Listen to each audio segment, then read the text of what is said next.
जो बीत गया सो बीत गया। यदि हमसे कोई गलत कार्य हो गया है तो सिर्फ उसी की चिंता में नहीं उलझना चाहिए, बल्कि उसकी वर्तमान को सुधार कर अपने भविष्य को संवारना चाहिए। दुनिया की कोई भी चीज कितनी ही कीमती क्यों ना हो, पर भगवान ने आपको जो नींद, शांति और इनसे भी ज्यादा जो जीवन दिया है, उससे ज्यादा कीमती कोई और चीज नहीं। अच्छा वक्त उसी का होता है जो किसी का बुरा नहीं सोचते, और ऐसे व्यक्तियों की समस्त प्रकृति भी मदद करती है। अनुभव कहता है कि लोगों को इस बात से कोई मतलब नहीं कि आप खुश हैं, उन्हें बस फर्क इस बात से पड़ता है कि आप उन्हें खुश रखते हैं या नहीं। सिर्फ दिखाने के लिए अच्छा मत बनो। परमात्मा तुम्हें बाहर से नहीं बल्कि अंदर से जानता है। अगर आप बहुत बुरे वक्त से गुजर रहे हैं तो चलते रहिए, रुकिए मत। एक दिन बुरा वक्त जरूर गुजर जाएगा। एक बार राधा ने श्री कृष्ण से पूछा, प्यार का असली मतलब क्या है? तो कृष्णा ने हंसकर कहा, राधे, जहाँ मतलब होता है वहाँ प्यार कहाँ होता है। किसी के बुरे वक्त पर हंसने की गलती मत करना। ये वक्त है जनाब, चेहरे जरूर याद करता है कि डर कर इससे रोना नहीं। अदम्य सांस भरा है तुझ में, धीरज अपना खोना नहीं। उजियारा जग में फिर आएगा, वक्त ही तो है, गुजर जाएगा। पोंछ ले गम के आंसू अपने, बीज समझकर बोना नहीं। छोड़ा जिसने साथ तुम्हारा, यादों को उसकी ढोना नहीं। खुशियों का पल फिर आएगा, वक्त ही तो है, गुजर जाएगा। एक बार एक इंसान बहुत दुखी था। वो अपनी जिंदगी में कुछ समय से बहुत सारी मुसीबतों से जूझ रहा था। वो हमेशा सोचता था कि मैं अपनी जिंदगी के लिए, अपने बीवी बच्चों के लिए कुछ नहीं कर पा रहा हूँ। इसके साथ मैंने खुद के लिए भी जिंदगी में कुछ नहीं किया। मैं ऐसी जिंदगी क्यों जी रहा हूँ? कभी कभी लगता है कि जिंदगी और इन सारी मुसीबतों को एक साथ खत्म कर दूं। ये इंसान हमेशा बस इसी तरह से सोचता रहता था।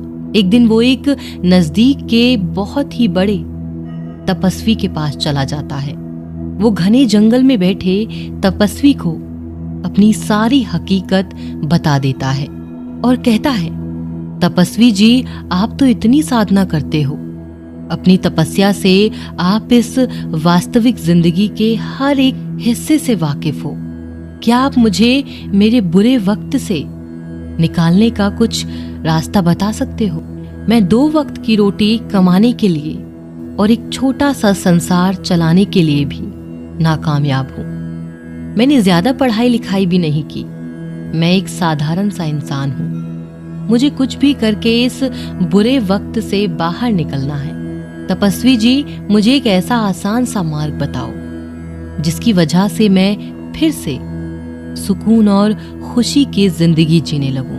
क्योंकि आप बहुत गहरी ज्ञान की बातें बताओगे तो मैं उसे आत्मसात नहीं कर पाऊंगा। तपस्वी कहते हैं कि ठीक है, मैं तुम्हें एक काम बताऊंगा। वो काम तुम्हें 7 दिन तक करना होगा। सामने वाली नदी के उस पार एक छोटा सा मंदिर है, लेकिन उस मंदिर के अगल बगल के पेड़ पर बहुत सारे पक्षियों के घोंसले हैं। वो पक्षी बहुत किलबिलाहट करते हैं, जिसकी वजह से इस वन की शांति नष्ट हो जाती है। तुम उस पक्षियों के घोंसलों को लगातार 7 दिन तक तोड़ते रहो। हाँ, लेकिन एक बात तुम्हें जरूर याद रखनी पड़ेगी। जब भी तुम इन पक्षियों का घर तोड़ोगे, तब उनमें से कोई भी पक्षी मरना नहीं चाहिए। तपस्वी जी के कहने का मतलब इस इंसान को समझ में नहीं आया, लेकिन वो वहां से तपस्वी जी द्वारा बताया हुआ काम करने के लिए निकल पड़ा। इस इंसान को बिल्कुल समझ नहीं आ रहा था कि आखिर में इतने बड़े तपस्वी जी ने उनको इन सारे पक्षियों का घर तुड़वाने का पाप का काम उसके हाथ में कैसे दे दिया। जब ये इंसान नदी के उस पार पहुंचता है तब बहुत ही प्रसन्न वातावरण में उसे पक्षियों के बहुत सारे घोंसले दिखाई देते हैं। वो इन सारे पक्षियों को देखकर सोचता है, अरे ये पक्षी तो कितने सारे मेहनत के साथ कण कण इकट्ठा करके अपना घोंसला बना रहे हैं, अपने परिवार को चला रहे हैं, और मैं इनका घर तोड़ने जा रहा हूं। लेकिन फिर भी उसने तपस्वी जी की बात याद करके इन सारे घोंसलों को तोड़ना शुरू कर दिया। देखते देखते ही सारे पक्षी घबरा गए और अगल बगल में दूसरे पेड़ पर जा बैठे और सुरक्षित जगह ढूंढने के लिए किलबिलाहट करने लगे। देखते देखते पक्षियों का बड़ा घोंसला टूट गया। ये इंसान उन सारे घोंसलों को छोड़कर अपने घर लौटने निकला। इस इंसान का मन बहुत दुखी था, वो बहुत उदास नजर आ रहा था। रात में लेटे लेटे वो सोचने लगा कि मैंने तो इन पक्षियों का घोंसला तोड़ दिया, आज इनका पूरा घर टूट गया। जो काम तपस्वी जी ने बताया था वो काम तो मैं पूरा कर चुका हूँ, पर अभी वापस जाने से क्या फायदा होगा। दूसरे दिन सुबह इंसान फिर से एक बार इन पक्षियों के घोंसले तोड़ने के लिए नदी पार करके चला गया। उसने देखा तो वहां इन पक्षियों ने फिर से कण कण कर इकट्ठा करके अपने घोंसले बनाने की शुरुआत की। ये दृश्य देखकर उस इंसान के मन में आया, अरे मैंने तो कल इन पक्षियों का घोंसला तोड़ दिया और आज ये फिर से छोटी छोटी चीजें इकट्ठा करके अपना घर बनाने में लगे हैं। ये तो कितने मूर्ख हैं। और ये देखकर उसको थोड़ा बहुत हंसने को हुआ, लेकिन फिर भी वो तपस्वी जी की बात याद करके उन पक्षियों का घोंसला तोड़ने लगा। देखते देखते फिर सारे पक्षी पहले जैसे अपनी जान बचाने के लिए इधर उधर उड़ने लगे। और फिर इस मनुष्य ने लौटने से पहले इन पक्षियों के टूटे हुए घोंसलों पर ठंडा पानी डाल दिया, जो ये पक्षी फिर से एक बार ये घोंसला ना बना पाए। वो फिर से अपने घर लौट गया और रात में बिस्तर में लेटे लेटे सोचने लगा, तपस्वी जी के कहने पर तो मैंने इन पक्षियों का घर दोबारा तोड़ दिया, पर ये तो गलत काम है। क्या सच में ये तपस्वी जी ही हैं? या फिर ये कोई गलत इंसान है जिसे सिद्धि ना प्राप्त हुई हो और मुझे बेवकूफ बना रहा हो? जाने दो, मैं पहले उनके द्वारा बताया हुआ काम पूरा करता हूँ और ये सब बाद में देखता हूँ। सब कुछ बाद में पता चल जाएगा। तीसरे दिन सुबह सुबह ये इंसान उठकर नदी पार करके उन पक्षियों के घोंसले की ओर चला और देखता है वहां पर तो उस इंसान को कोई घोंसला नजर ही नहीं आ रहा, ना पक्षी नजर आते। वो सोचता कि अभी तो ये पक्षी यहाँ से चले गए, तो अभी तो मेरे पास इस जगह आने का क्या फायदा। मैं तो अभी उन तपस्वी के पास जाऊंगा और उनको बताऊंगा। ये इंसान सिर्फ मुड़कर नदी पार करके तपस्वी की ओर जाने निकलता है। तभी उसको वहां पर एक नया और बड़ा घोंसला देखने को मिलता है जो इन पक्षियों ने बनाया होता है। यानी ये पक्षी अपने नए घोंसलों को बनाकर वहां पर वास कर रहे थे। ये देखकर ये इंसान सोचता है कि शायद तपस्वी जी को पता था। ये पक्षी अपना नया घोंसला बनाकर दूसरी जगह नया घोंसला बनाकर रहने लगते हैं, इसीलिए ही उन्होंने मुझे इन पक्षियों का घोंसला तोड़ने के लिए कहा था।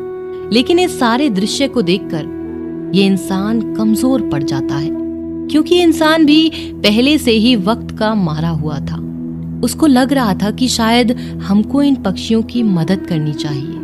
इसके अलावा हम तो इन पक्षियों का घर तोड़ रहे हैं। वो इंसान तपस्वी जी द्वारा बताए हुए काम को बस निभा रहा था।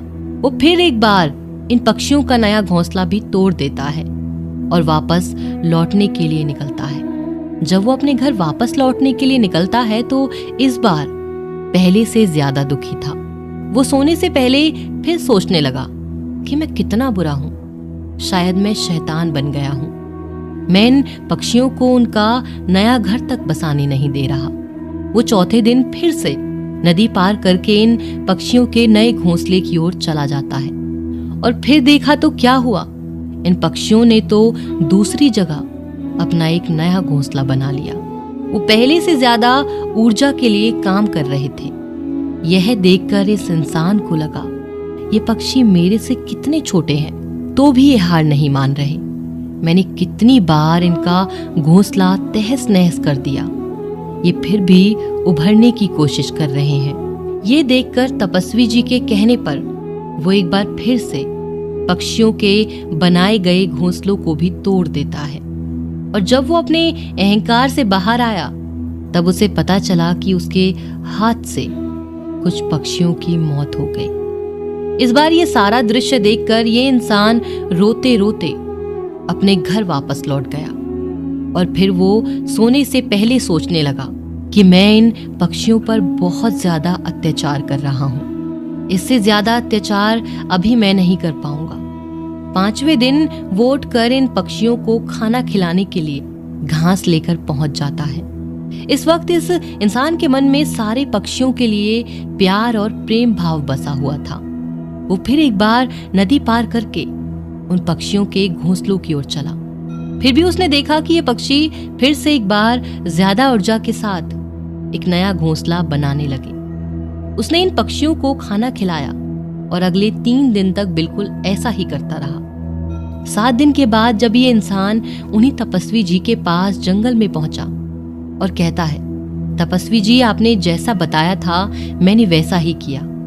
मैंने उन पक्षियों के घोंसलों को एक नहीं बल्कि 4 बार तहस नहस किया, लेकिन मेरे हाथ से गलती हो गई। 4थे दिन उनके घोंसले तहस नहस करते वक्त मेरे हाथ से कुछ पक्षी मर गए। मैंने अपना काम पूरा नहीं किया और मुझे पता है कि आप मुझे वो तरीके नहीं बताओगे जो मुझे मेरे बुरे वक्त से बाहर निकाल सकते हैं, लेकिन मुझे नहीं लगता तपस्वी जी मैंने कुछ गलत किया है। तो चलो मैं मेरे घर वापस चला जाता हूँ, मुझे वापस जाने की आज्ञा दो। ये बात सुनकर तपस्वी जी मुस्कुराते हैं और कहते हैं, अरे इंसान, तुझे घर जाने की इतनी जल्दी क्यों है? थोड़ा जलपान करो, उसके बाद तुम लौट जाओ। तपस्वी जी इस युवक इंसान के हाथ में पानी का लोटा देते हैं। ये इंसान जलपान करता है और उसके बाद तपस्वी जी इस इंसान से पूछते हैं कि अरे बेटा, तुम उन पक्षियों का घोंसला क्यों तबाह नहीं कर पाए? तब इस इंसान ने सारी हकीकत बताते हुए जवाब दिया कि तपस्वी जी, मैंने एक बार नहीं बल्कि 4 बार उन पक्षियों का घोंसला तोड़ दिया, लेकिन वो नई जगह घोंसला बना रहे थे। तपस्वी जी कहते हैं, अरे इंसान, तुम उन पक्षियों से कितने विशालकाय हो। जरूर उन पक्षियों से ज्यादा शक्ति है तुम्हारे पास, लेकिन फिर भी तुम उनका घर आखिर तक तोड़ नहीं पाए।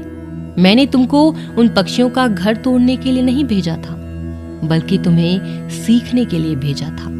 तुम्हें जरूर इन चीजों से कुछ ना कुछ सीख मिली होगी। तुम्हारे लिए पहली सीख है जब तुमने पक्षियों का घोंसला कितनी बार तबाह करने की कोशिश की, लेकिन वो पक्षी तुम्हारी कृति से नहीं टूटे, बल्कि वो फिर से उभरकर नया घोंसला बनाने की कोशिश कर रहे थे। जीवन ही कार्यशीलता का नाम है, जीवन ही कर्मशीलता का अर्थ है।